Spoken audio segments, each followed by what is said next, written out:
আজ বিশ্ব নারী দিবস। শনিবার ৮ মার্চ বিশ্বব্যাপী পালিত নারী দিবসের এবারের প্রতিপাদ্য অধিকার, সমতা, ক্ষমতায়ন, নারী ও কন্যার উন্নয়ন।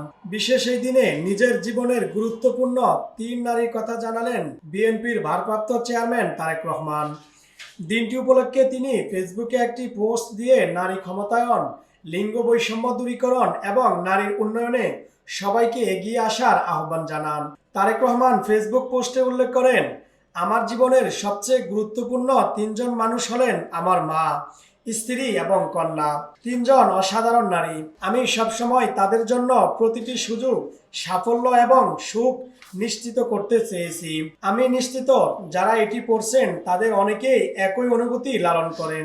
তারেক রহমান আরো বলেন, বাংলাদেশের তরুণী এবং নারীরা চারপাশের মানুষের মাধ্যমে ক্ষমতায়িত এবং সমর্থন পাওয়ার অধিকার রাখে। প্রতিটি নারী যে কোনো পুরুষের মতো একই মর্যাদা, সুরক্ষা এবং সুযোগ উপভোগ করা উচিত।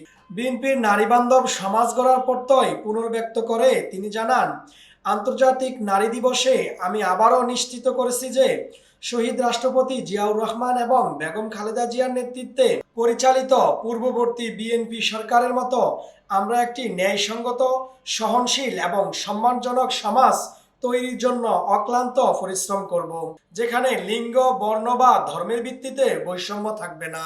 তারেক রহমান পরিবারের ছেলে ও মেয়ে সকলকেই সমান মর্যাদার অধিকারী বলে উল্লেখ করে আরো বলেন, আমাদের মেয়েদেরও আমাদের ছেলেদের মতো সমান সুযোগ থাকা উচিত।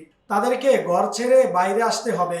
তারা যেন কোনো হয়রানির ছাড়াই ইন্টারনেট ব্যবহার করতে পারে এবং কোনো ভয়ভীতি ছাড়াই নিজেদের মত প্রকাশ করতে পারে। তিনি অবশেষে উল্লেখ করেন, একটি নিরাপদ এবং সুরক্ষিত সমাজ নারীর সম্ভাবনাকে স্বীকৃতি দেওয়ার মধ্যেই বিএনপির নীতি প্রণয়ন গভীরভাবে প্রথিত। আমাদের পরিবার কার্ড, সময় কর্মসূচি, নারী উদ্যোক্তাদের জন্য এসএমই ঋণ এবং তরুণীদের শিক্ষিত করার জন্য শিক্ষা ও বৃত্তিমূলক প্রকল্পের মতো উদ্যোগ নারীর ক্ষমতায়নে গুরুত্বপূর্ণ ভূমিকা রেখেছে।